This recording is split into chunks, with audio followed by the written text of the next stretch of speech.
Thiruvananthapuram മുക്കുന്നിമലയിൽ firing പരിശീലനത്തിനിടെ വെടിയുണ്ട വീട്ടിൽ തറച്ച സംഭവത്തിൽ യോഗം വിളിച്ച ജില്ലാ കളക്ടർ. കരസേന പോലീസ് ഉദ്യോഗസ്ഥർ യോഗത്തിൽ പങ്കെടുക്കും. പരിശീലന ഗ്രൗണ്ടിൽ നിന്ന് 2 തവണ വെടിയുണ്ട വീടുകളിൽ തറച്ചതോടെയാണ് ജില്ലാ കളക്ടർ യോഗം വിളിച്ചത്.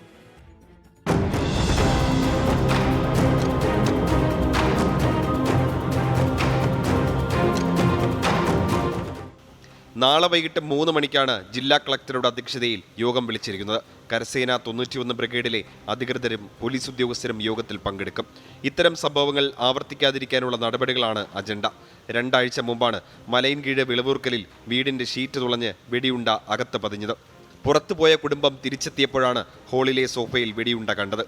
ബാലിസ്റ്റിക് പരിശോധനയിൽ AK-47 തോക്കിൽ ഉപയോഗിക്കുന്ന വെടിയുണ്ടയാണ് ഇതെന്ന് കണ്ടെത്തിയിരുന്നു. മുക്കുന്നിമലയിലെ പരിശീലന കേന്ദ്രത്തിൽ റൂറൽ പോലീസിനായി പരിശീലനം നടന്നിരുന്നു. ഇവിടെ നിന്ന് ലക്ഷ്യം തെറ്റിയെത്തിയ വെടിയുണ്ടയാണ് വീട്ടിൽ പതിഞ്ഞത്. 5 വർഷം മുമ്പും മുക്കുന്നിമലയിലെ പരിശീലന കേന്ദ്രത്തിൽ നിന്ന് വെടിയുണ്ട വീട്ടിൽ പതിച്ചിരുന്നു. കരസേനയുടെ പരിശീലനത്തിനിടെയാണ് അപകടം. 24 തിരുവനന്തപുരം.